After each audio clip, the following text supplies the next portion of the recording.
If somebody's listening to this and they have done one track day and they go, well, what is it that I should really focus on? If I had to pick just one thing, understand why you're doing what you're doing. The second you understand why, you can apply that to everything. You're listening to Drivesport, the amateur track driver podcast. Here's your host, DMC.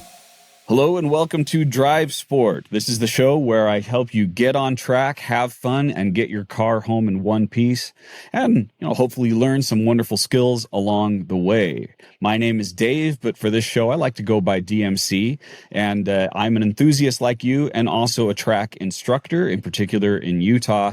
And my guest today is someone that I have learned a great deal from, and there's a good chance you have learned a great deal from him. And if you haven't, you should be. He's the author of Speed Secrets. I kind of think of him as the godfather of performance driving instruction. This is Ross Bentley. Ross, how are you doing today? I am good, and I'm glad you didn't call me the grandfather, because that would, or the great-grandfather, to pick away at my age there. So. Oh, no, sir. No, you're pretty much everything that everyone teaches, honestly, when it comes to performance driving instruction in some way can trace its roots back to you and what you have taught in your books and what you teach in your instructor courses. It's pretty amazing how influential you've been in this sport. Well, has anybody ever come up with an original thought? I don't know, because there are times when I go, whoa, I came up with this great original thought or the way of looking at things. And then I go back and I pull out Piero Taruffi's book that he wrote in 1957 or whatever it was. And I read it and I go, okay, he said it a different way, but physics hasn't changed really. Yeah, I think it's just that we use our own voice. Maybe it's our voice that's unique. I mean, I've experienced that in my day job as a business consultant, and every once in a while I'll riff on something that someone else said. Right? I'll make an adaptation to maybe something Covey said, and I know for sure I sometimes adapt some of the things that you say. But I think the way that you have constructed it and put it together in a book, which has sold. How many copies so far with Speed Secrets in your books? It's about 250,000. When I see that number, I go, really? Like, this is a pretty small audience, us track rats. It's a small number, but so yeah, that's a big number to me. Yeah. And in addition to that, you've created things like the Instructor Manifesto. Yeah. So much of what I've learned as a driver, as a coach, as an instructor has come from, the days of me just in the right seat. You're doing a classroom or, the basic high performance driving driver education programs that I did for years. And there were many years there where it would probably average around 180 days a year that I'd be sitting in the right seat of a car on track. Wow. So there is so much of that. And I got to say, I like simple things.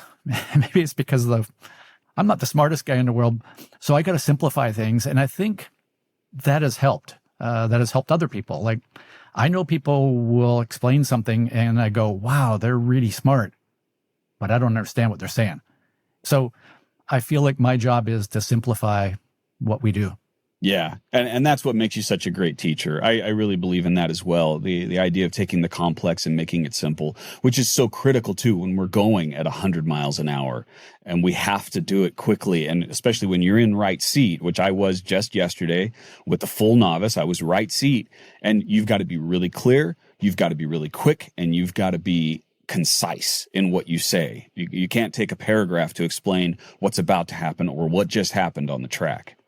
After all these years, it still amazes me that you can take two drivers and they'll drive around the track and you think about all the different things they're doing, from braking to turning the steering wheel to applying the throttle to where they look or to how they're thinking. Like, there are thousands of things that we do as drivers, whether you're a novice or you're Max Verstappen in his Formula One car, all of those different things.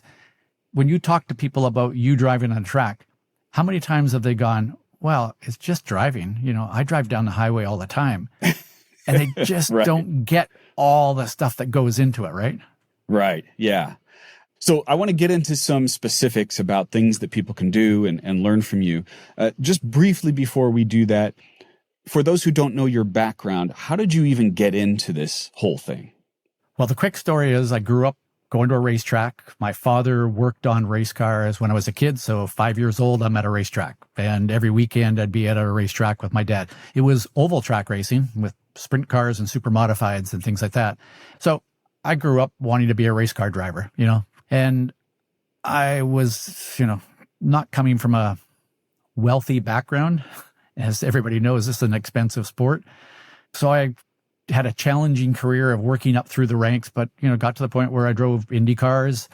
I then got hired to race in IMSA and sports cars and prototype cars and things like that. And a key moment in my life was I had gone to a racing school at Willow Springs Raceway in Southern California and taken a racing school, gone through a racing school there. And at the end of it, the school asked me if I wanted to stay and become an instructor. And there was sort of that, oh, well, that's an interesting idea. So it kind of just planted a seed. And then I went back home. Fortunately, I guess in a way, the instructor that I'd been working with the most through this racing school, he kind of pulled me aside and said, don't do it because you're going to get stuck here. Wow. As an instructor. And well, there are worse things in the world, but I was like, no, I want to race. So I went home and I started racing, and the local car club, Sports Car Club of British Columbia, would put on a driver training program every year with us volunteering to help and to instruct. And I started doing that and went, oh, I really like this. So as a professional race car driver, it's not the most secure job in the world. So most race car drivers have something on the side, a side gig kind of a thing. And my side gig was teaching other people to drive because I loved doing that. Like, it was really rewarding. So I went up through IndyCars and IMSA, and I'd driven Trans Am and Formula Atlantic and pretty much anything I could get my hands on. Never really had, until I got into IMSA and sports car racing, where I got hired to drive for professional teams, I'd never had a chance to really put a full season together because of budget. But, I went into IMSA and won Daytona 24 and won the U.S. Road Racing Championship driving for BMW and, had all that. But on the side, I was instructing. And there was a moment in time where I went, oh, there's a difference between instructing and coaching. And, there was a time in my career where if you'd asked me, I was a professional race car driver and a driving coach. And there was a point where it kind of crossed over where I'm a driving coach and a professional race car driver. And I was having to make decisions where somebody would say, would you come and race for us this weekend? And somebody else saying, would you come and coach me this weekend? Where I had to start making those decisions.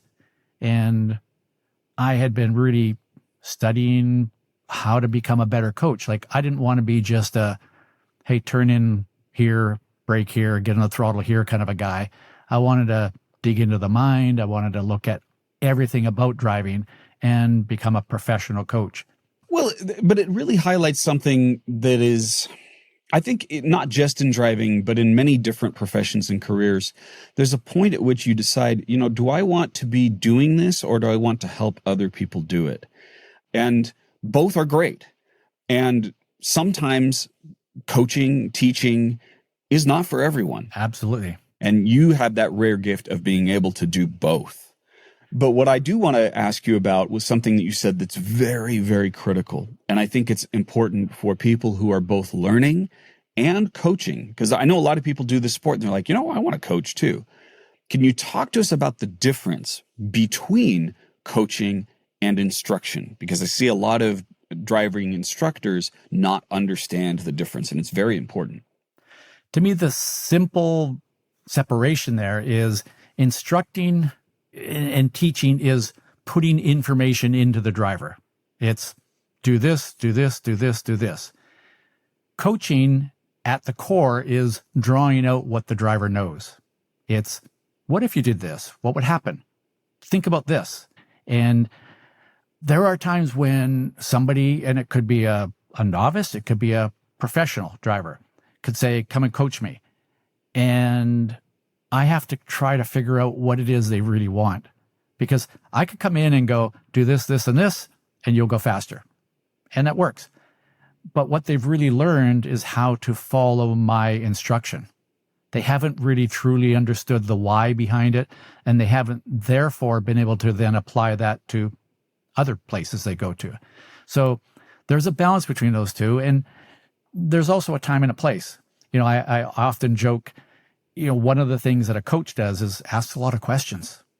And I guess the last thing about coaching is it's looking at the whole thing, and it's looking at the mental part of it. It's, the fitness part of it, the interaction and communication within the team, and all of those things. I think a coach works with more of those things than just the brake here, turn here, apex here kind of a thing. Yeah. You talk about making complex things simple. The simplified way that I think about it is instruction is often a statement and coaching is often a question. And I crossed that. I felt that line actually yesterday. And I think I thought of your training, actually. I thought about, am I moving from instructing to coaching? And it was just a simple thing. It was in the beginning with the novice, I was telling him in a particular place on the East track in Burt Brothers, if you've ever been there, there's a place where you go middle of the track rather than going out to the curbs. So for the first few sessions, I would say, go to the middle, go to the middle, go to the middle. And then it changed to, where should we go? Where are you positioning the car? And then he was saying, I go to the middle, right? And that's just one simple thing. There were lots of moments like that. But to me, that's where that switch flipped. And I'm paying attention to it as a coach because I'm saying, okay, now he knows the answer. Now I don't need to tell him the answer.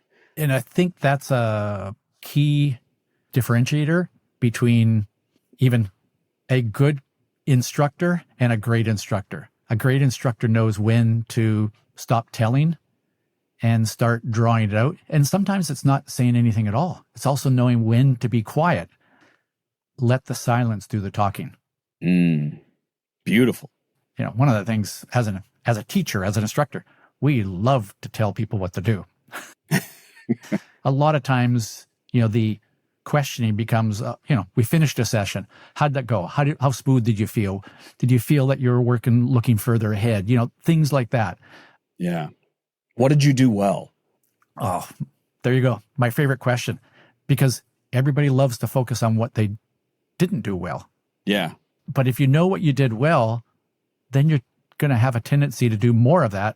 And eventually you're doing so much of the stuff you did well that you don't have time to do the stuff you're not doing well. Or how did that, like there was one point, again, I'm thinking of my student yesterday because he was a pure novice and it's really fresh in my mind.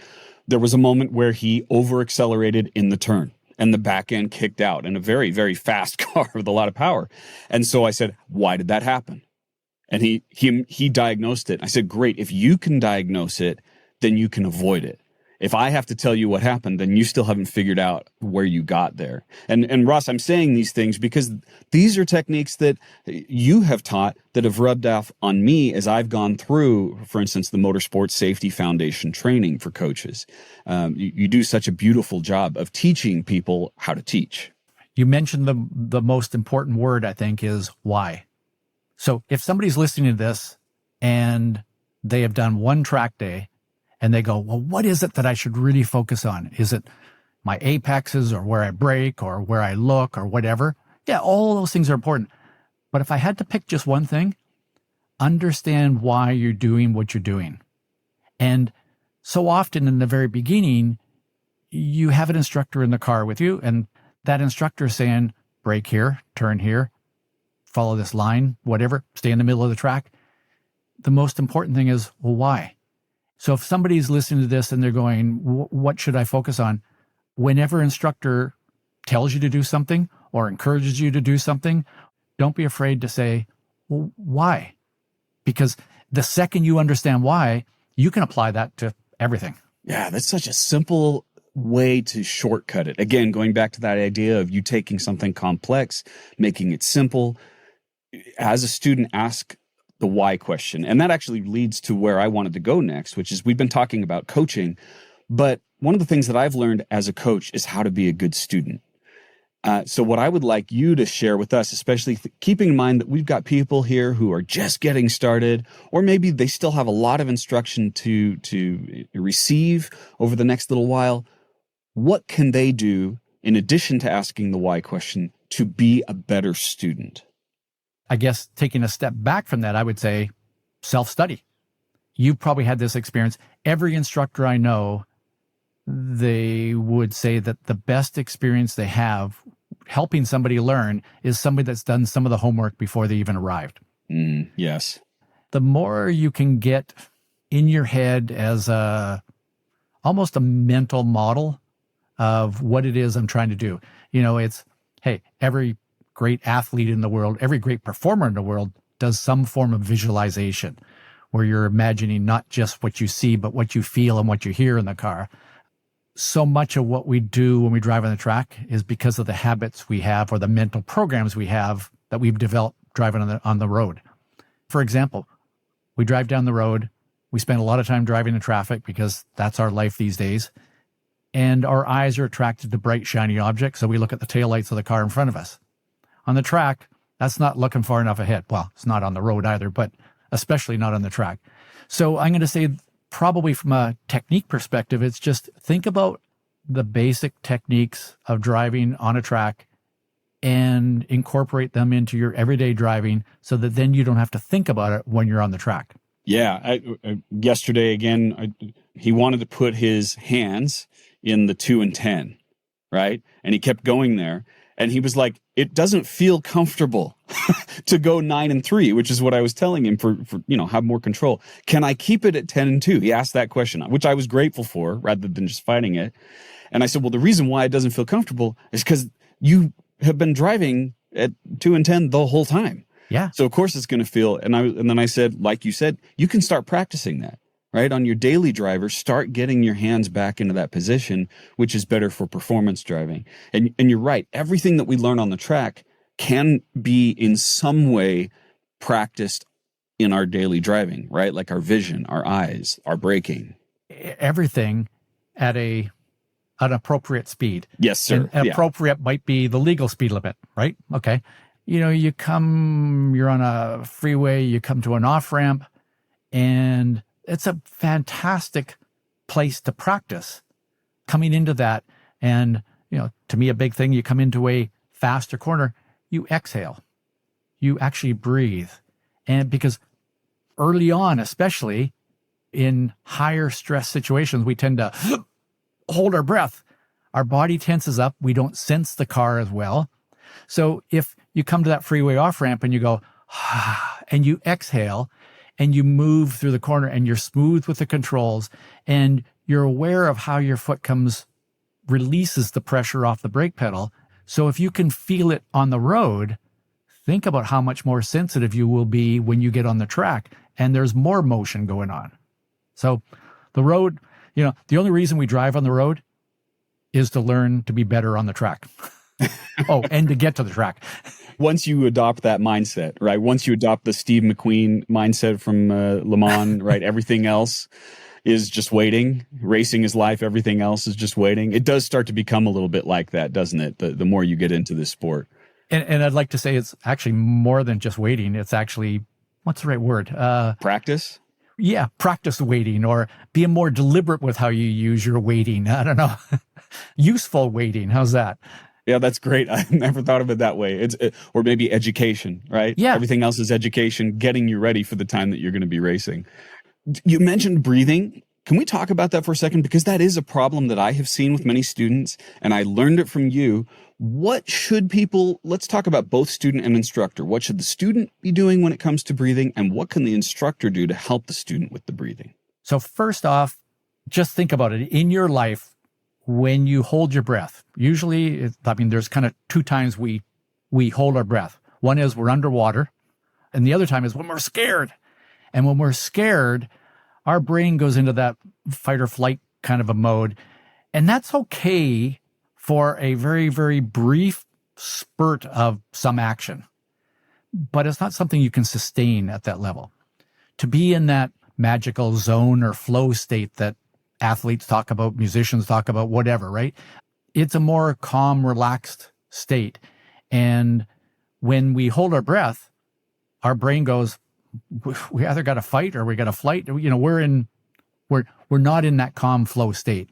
So if you deliberately practice breathing and you practice every single time you come to a corner, you exhale and you just go, just a nice exhale. it sends a signal to your brain that says, all is good. We're in our happy place here. I like that. And if you build a habit of doing that or a mental program to do that, you're going to do that in the more stressful areas. Typically, drivers hold their breath in heavy braking zones or really fast corners. And in a situation where there's some wheel to wheels kind of stuff, when there's somebody passing you or you are passing somebody else, those are typically the three highest stressed areas or experiences on the track that we have. So getting a mental program or a habit to every time you get in that situation, relax. So practicing breathing that way and being very deliberate about it until the point that you no longer have to think about it. It just happens because it's a habit. Yeah.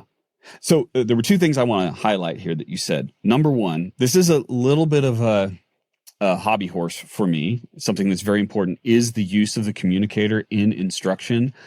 I am shocked at how many instructors instruct through yelling and hand signals.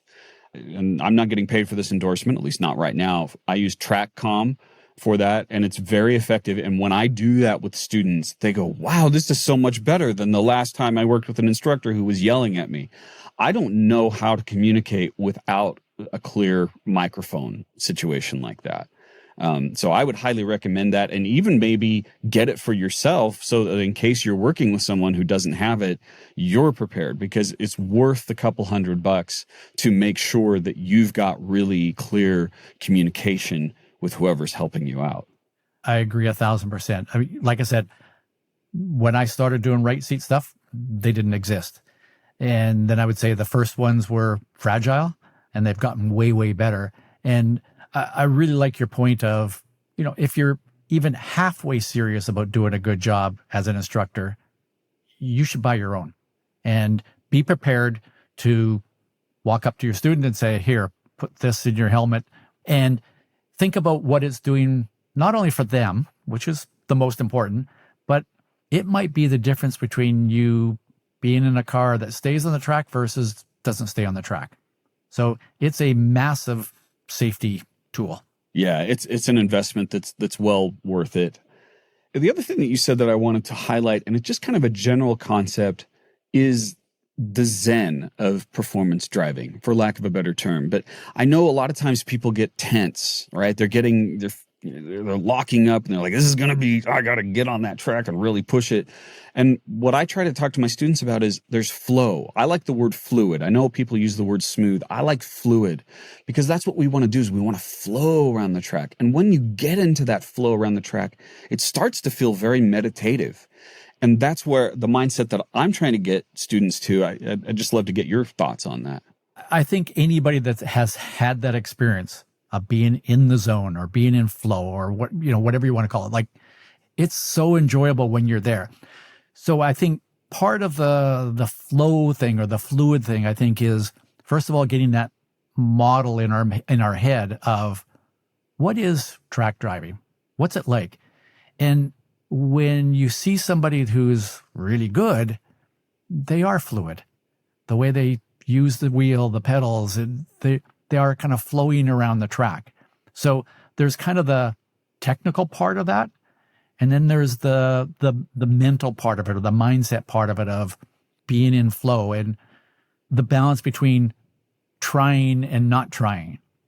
And I spent a lot of time doing mental training with drivers of every level. It's so much fun if I've got a group of drivers and I go, what's it like to be in the zone or in flow? And people start talking about it, and they're saying, well, it's like everything slows down and I feel very focused. I feel very confident, but not in an ego kind of like, oh, I'm ready to take on the world here kind of a way, but just, it's like I'm all knowing. I know what's going to come up. Like, there's all of that going on. And I look at their faces and they're all smiling. You cannot replay that experience and not have a smile on your face. So it's so enjoyable. So then it becomes, well, how do you get there? And, there are certain strategies to get into flow or zone more often, and it's different for every person. There are drivers who got to get sort of energized and almost hyped up.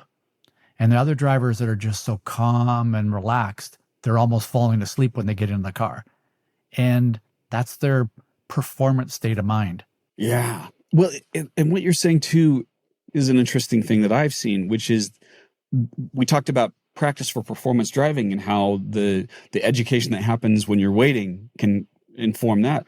I also think it's the other direction too. Oh, absolutely. The lessons we learn in performance driving educate our work performance or our personal performance. And I'll give you just one thing that I use, and then you can definitely elaborate on more. But I heard the phrase "eyes up, anxiety down." Right? When we're on that track and you're looking up and you're looking way ahead. Well, a lot of times I think in real life, we feel anxiety, and it's because we're focused on just what's right here in front of us, the one problem, rather than having a bigger picture vision. So I'd love to get your thoughts on that concept of performance driving informing performance in life. I look back at everything I've been around the sport for 60 years, and I think about the things that I've learned about driving, about the sport, everything about it. But I think the most valuable thing is what I've learned from it that I've taken to other places. So I agree 1,000% with you that it's that, it's things like you go past an apex of a corner, you're wide of that apex. You can't go back and fix it right then. It's learning to let it go. I'll get it next time. And how many times in businesses I've been involved in or other sports where the most important thing you can do is I'll learn from that, let it go. And I see people sometimes in their lives in business where it's like, well, that's a problem. Let's just go back and try to fix that. Let it go, move on, like get to the next thing. So I think that was a big part of it. And the eyes up, anxiety down. Can I share a quick story here? Well, hopefully. Please, that's what we're here for. Yeah. So a friend of mine is a fellow named David Brabham. And if anybody's been around motorsport for any length of time, the name Brabham means a lot. Sir Jack Brabham won the Formula One Grand Prix World Championship 3 times in the 60s. He's a legend of the sport. His son, Jeff Brabham, raced IndyCars. He raced in IMSA, won numerous IMSA championships. Another son, David Brabham, raced in Formula One. David Brabham was driving in Formula One at Imola in 1994, the weekend that his teammate, Roland Ratzenberger, was killed. And then the following day, Ayrton Senna was killed. So he was in Formula One at that time, went on race sports cars. He's won Le Mans, he's won Daytona 24, he's won Sebring. We've been friends for many years. And at one point, we were talking about the mental game, and he's very much into that. Part of David's job for a while, he did simulator calibration work for a major car company in using one of those $10 million simulators at a facility in the UK. David told me the story about the time that he went in, he got in a simulator, and he was half a second off of his normal lap times. And all the engineers are kind of looking at him going, hey, what's wrong, David? He said, I got out of the simulator, and he says, guys, I just need a little break here. He said, I walked down the hall, I went into a room, and I sat down, and he says, I pulled my phone out, and I started looking at photos of my family. My dad, Sir Jack Brabham, my big brother, Jeff, who won all those championships, his wife, who had also, I think she was like a world-class jet ski racer, his son, Sam, who was just starting to race Formula Fords in England. And he just sat there and kind of go, how fortunate am I to be part of this family and the things that I've done and the opportunities. And he just spent some time just thinking about that. And then he went back down and got in the simulator, immediately was half a second quicker. And he says, it was my state of mind. My state of mind was having an impact on the way I was performing. And then he says, but the most important thing, the most interesting thing was when he first got on the simulator, there were some researchers from a university in England that brought eye tracking device and had him wearing an eye tracking device on the simulator. So it was looking at tracking where he was looking. And he said at the end of so he just wore them all day long, drove, did his thing. At the end of the day, he's kind of leaving. And these researchers said, hey, can we debrief with you? And they went, David, when you first got on the simulator, we could see your eyes were tracking about here. And then you took a little break and you came back and your eyes were tracking higher than they had been before. So his state of mind had an impact on how far ahead he was looking down the track. How wild is that? That's amazing that the big picture mindset had an immediate impact on the small picture technique. The physical, the mental impact of the physical. Yeah, I love that. That's so good. And this is probably a good place for me to just give you a little plug. If you have not read Ross's books or followed him, you need to look up Speed Secrets. You can look that up on Amazon, and you've got what's the most recent version of it called?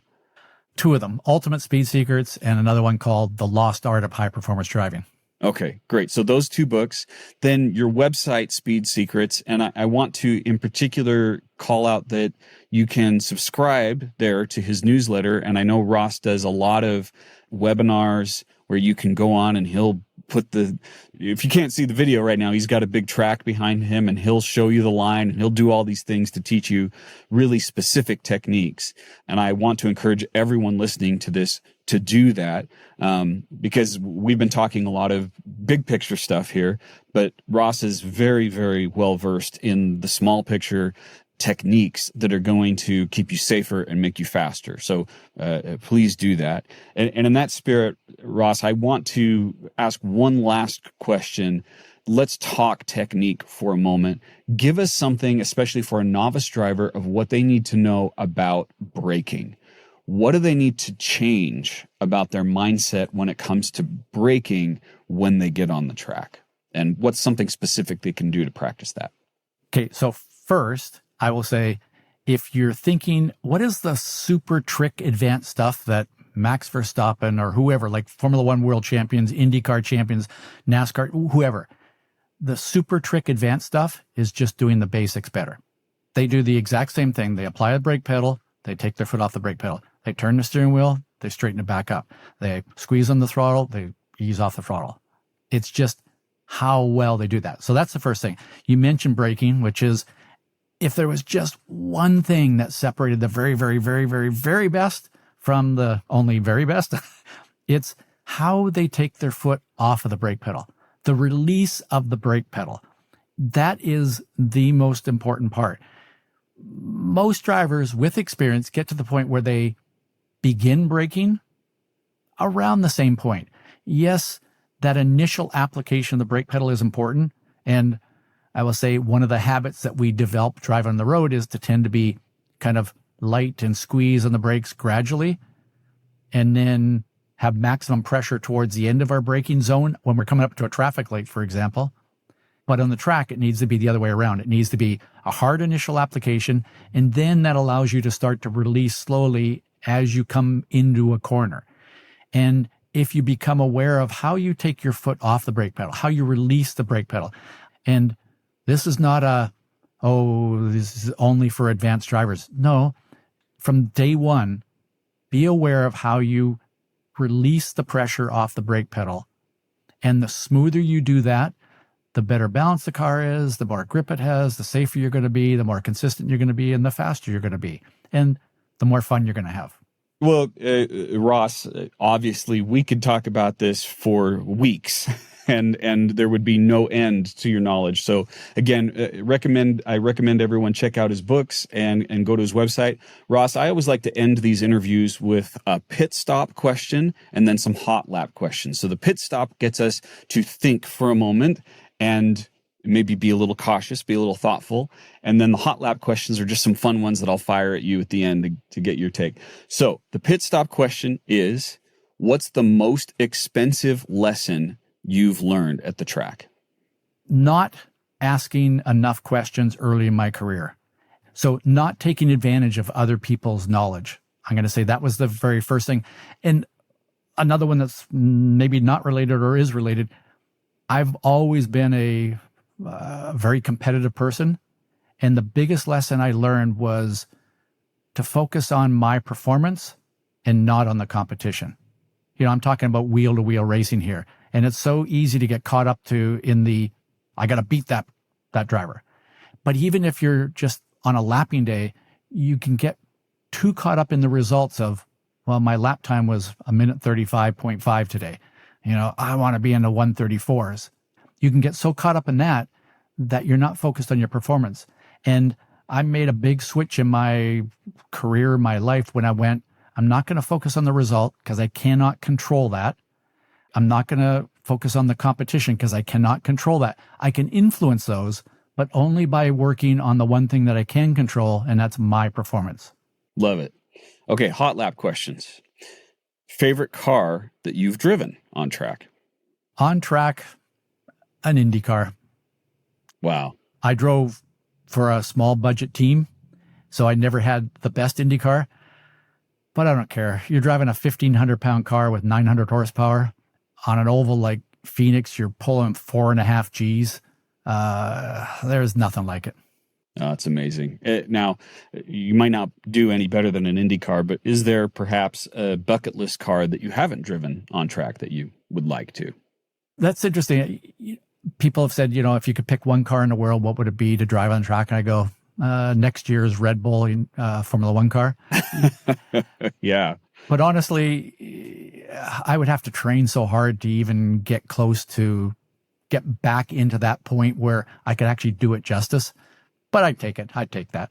Nice. Yeah. What's your most proud accomplishment when it comes to track driving? Is it the number of people that you've reached? What do you feel best about?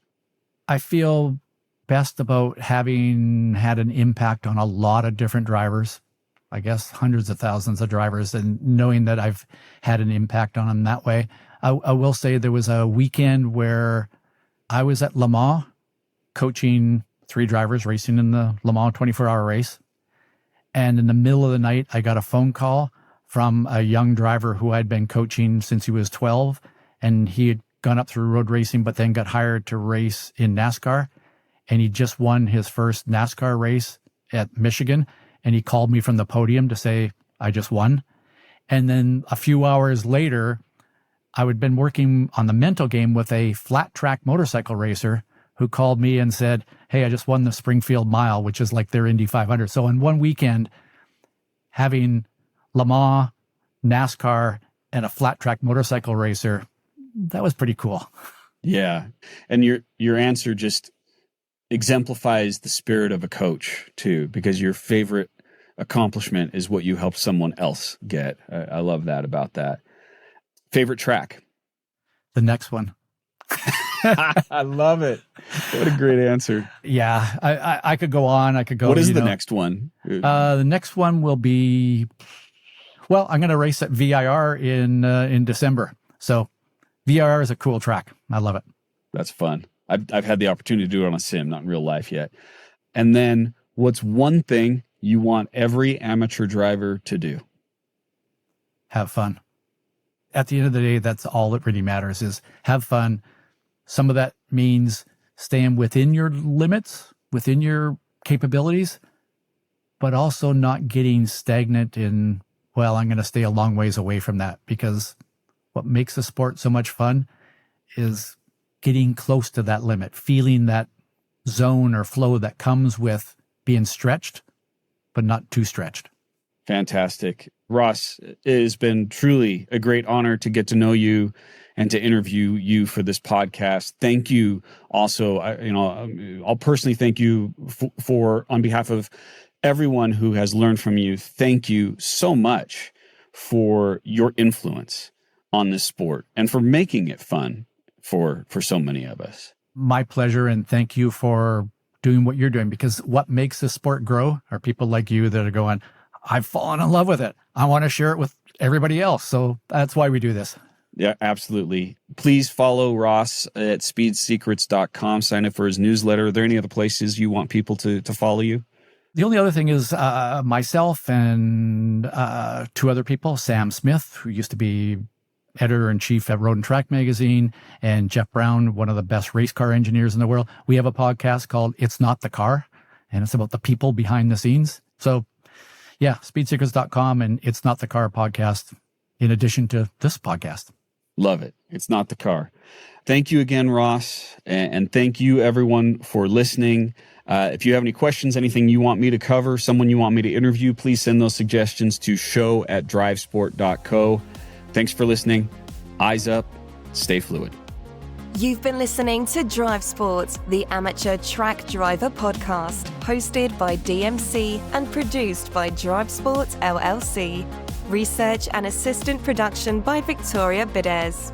Music is by Illigot via Premium Beat Licensing. If you have a question, guest suggestion, or a track DMC should visit, please send it to show@drivesport.co.